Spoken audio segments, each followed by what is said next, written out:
Basketball fans, welcome back. So prior to this Afrobasket 2025 qualifiers, I made a couple of videos talking about the Kenya Morans roster, the Kenya Morans strategies, especially when it came to training camp, and all that you needed to know, and even did a closer look series talking about what to expect from the Kenya Morans up to the last minute where they released their roster, even all the way to where they even departed Kenya and went ahead to Tunisia and landed in Tunisia before their first game. So Tunisia, they are the defending champions. They were defending home court, and they did an exceptional job at that. And full credit to them because they won their first game 90 to Kenya 69. So Kenya, they lost to Tunisia.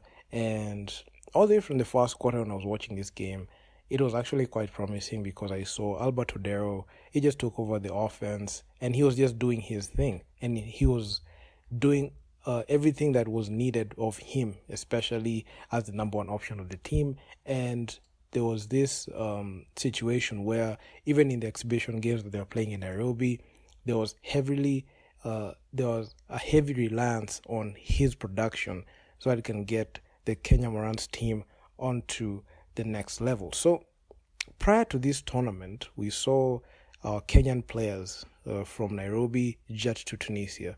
Then two of the players on the team, namely Joel Awich and Derek Ogechi, they flew in from the country that they play in. So Joel Awich came in from France and Ogechi came in from Spain. So you could see there was some issues, especially when it came to chemistry, especially when it came to plugging these players and putting them in a system where they can thrive. So Albert Odero, he took over the offense and he was hitting in the first quarter. But it all went downhill, especially in the second quarter. And I saw some second guessing, especially when it came to his shot.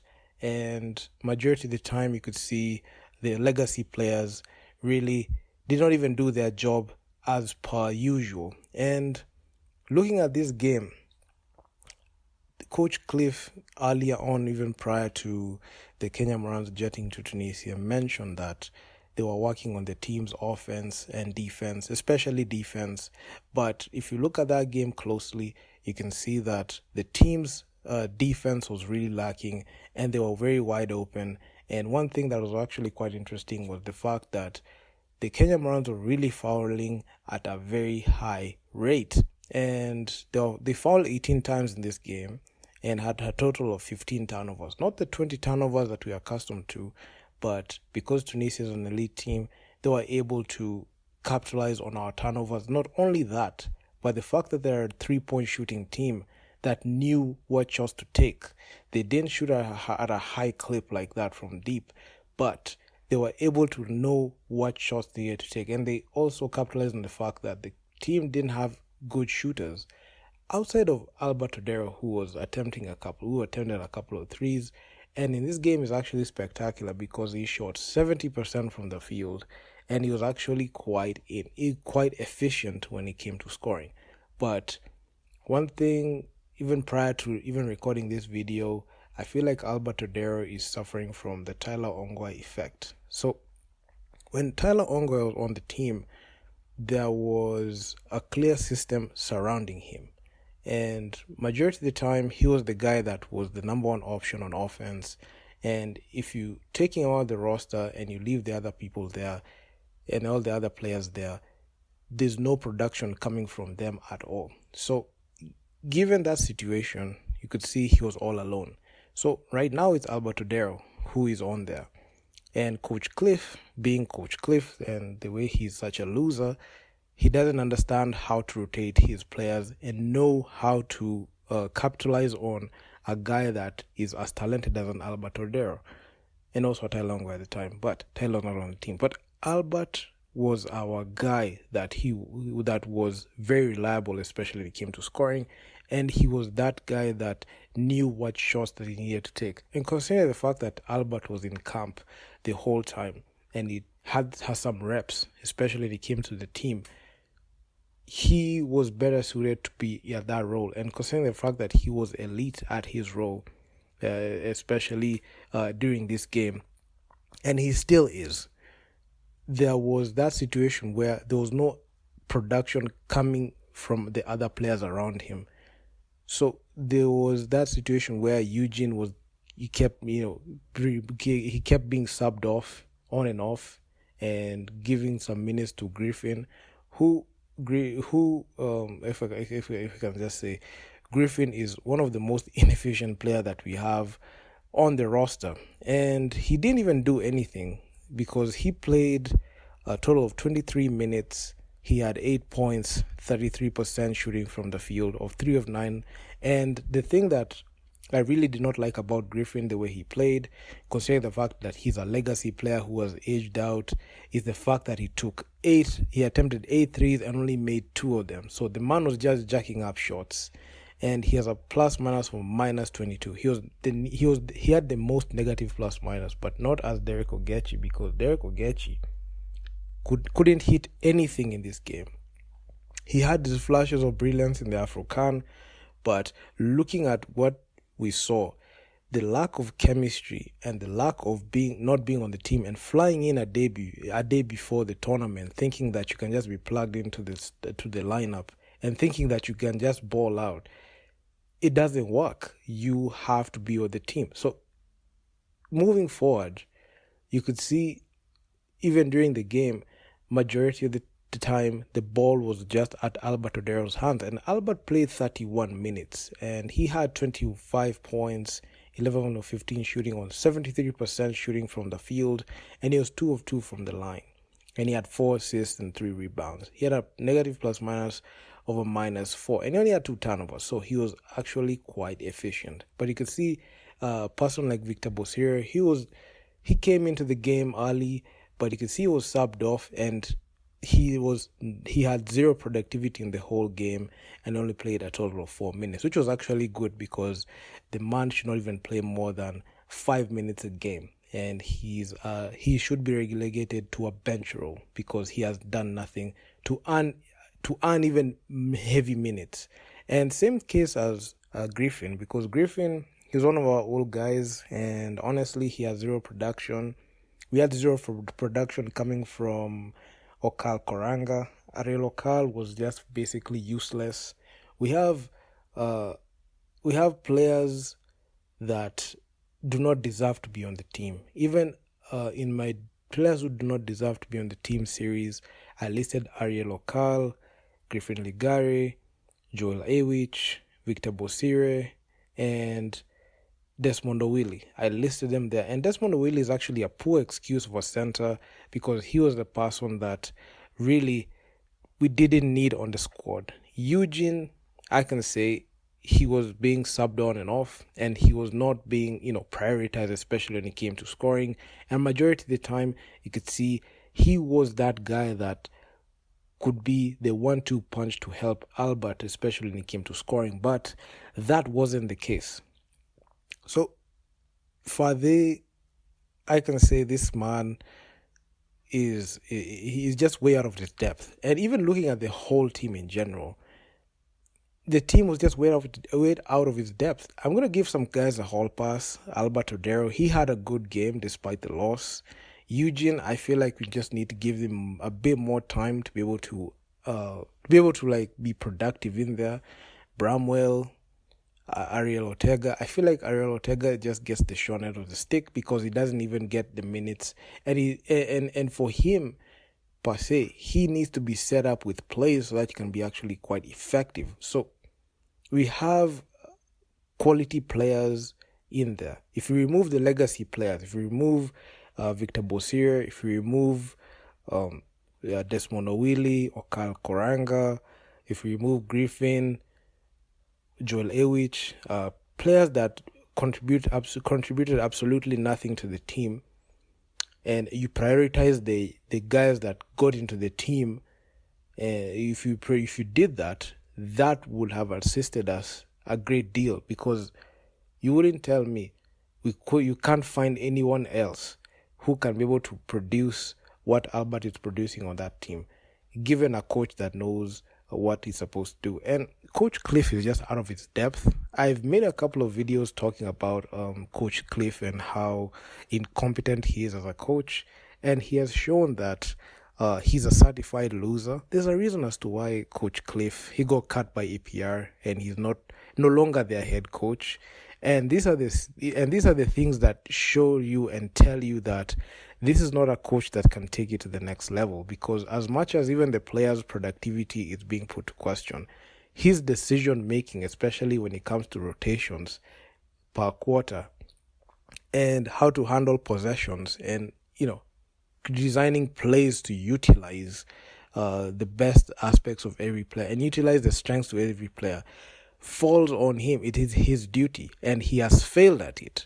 So majority of the time, even when I was making these videos prior to this, I was questioning the system of the team, because the team as itself lacks an identity. This is not a bashing video.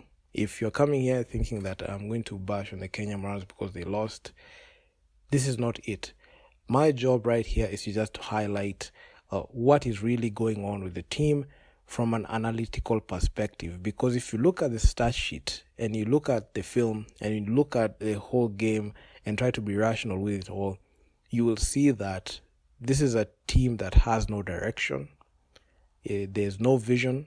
There's no philosophy coming from the coach, and the coach is way out of his depth. I know Coach Ansett or Fuller has been put there, but I don't think he's that effective. I don't think that he has the ability to even assist Coach Cliff to be able to come up with a strategy to beat a team like Tunisia, Angola, or Guinea. And that is going to be the team's Achilles heel.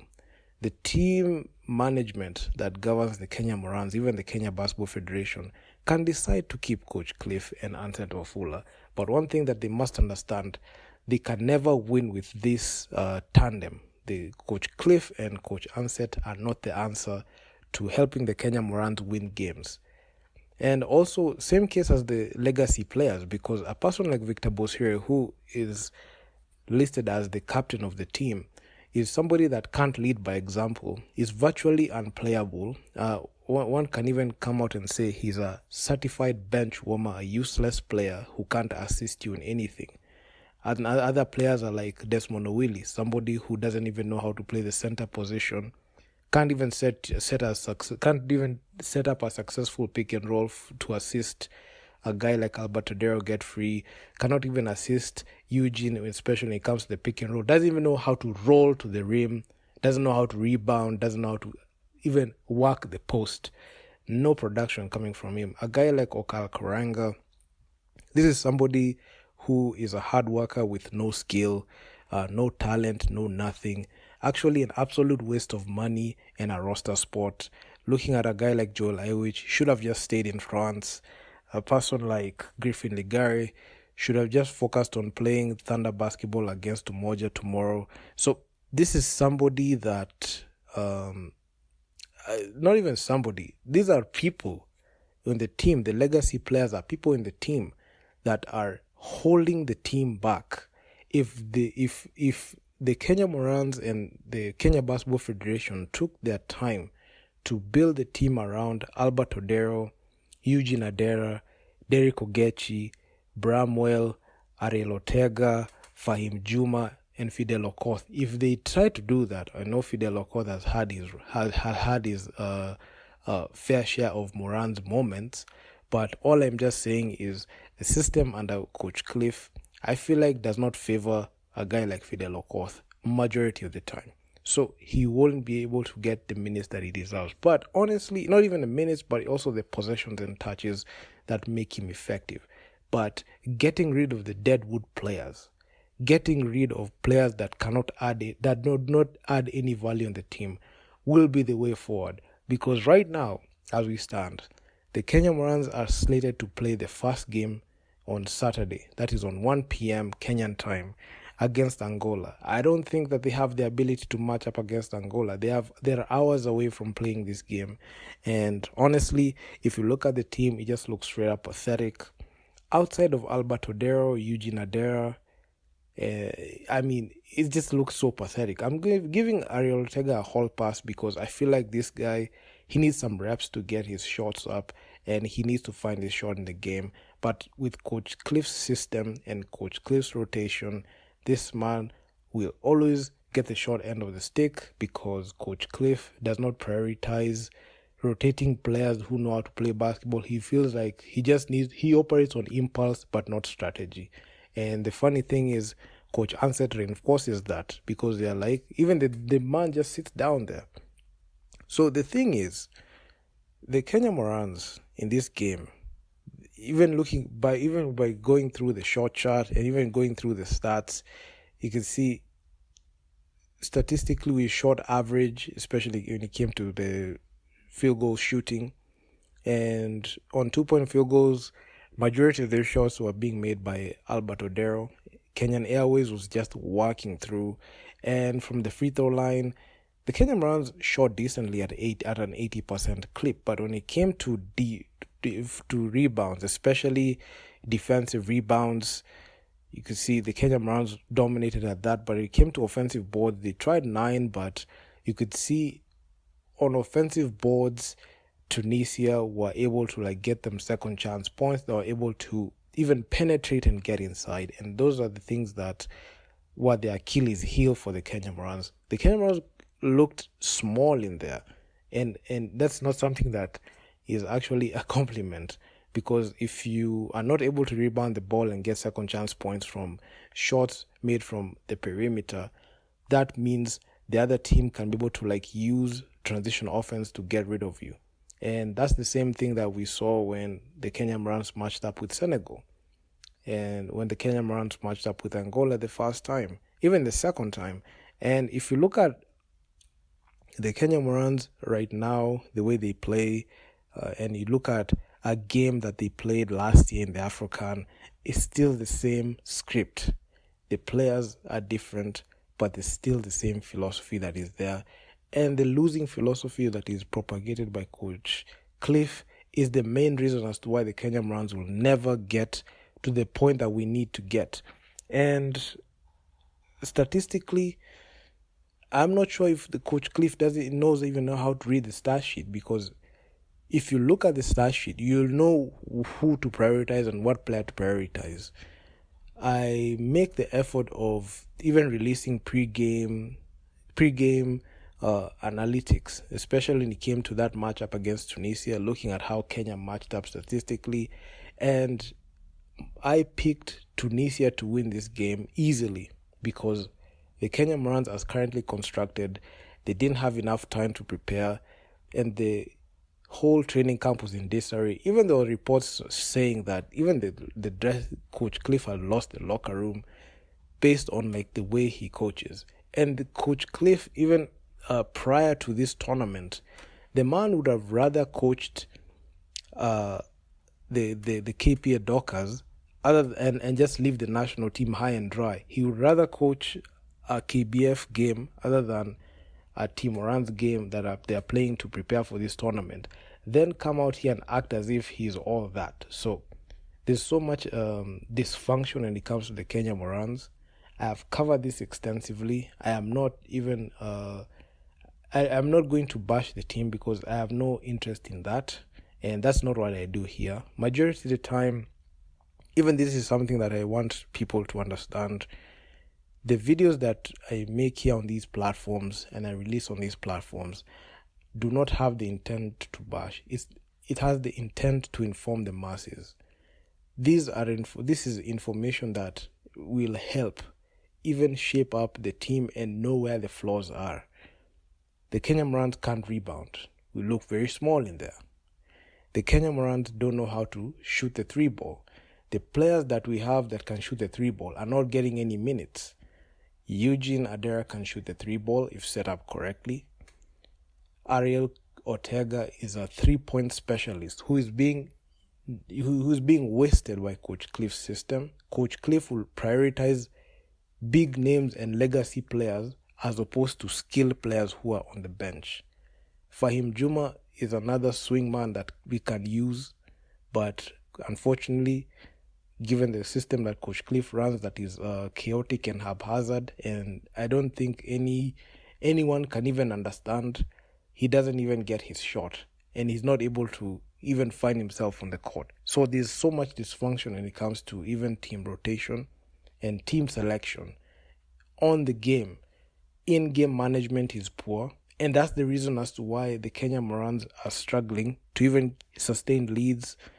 They are not even able to cut leads or even maintain leads, because the way the Kenya Morans started, they've started off promising, but at the end of the first and start of the second quarter, that is when all things went downhill, as the Tunisian team were just piling on the points. And as the Tunisian team kept on putting the foot on the gas, the Kenya Morans at some point stopped scoring the basketball. They started prioritizing trapping the ball, considering the fact that at some point they were down 20 points. But you could see them try to, force turnovers. And those are strategies that are done by teams that are up and they're trying to, or even like the game is clutch, not when you're down 20. So you can see there's a lot of inexperience, especially when it comes to Coach Cliff. I know the man has coached a lot. You can coach a lot of international FIBA games for Team Morans. He has coached in the African, he even coached in the previous African, coached in the FIBA World Cup qualifiers. So you can see there's zero progression when it comes to Coach Cliff.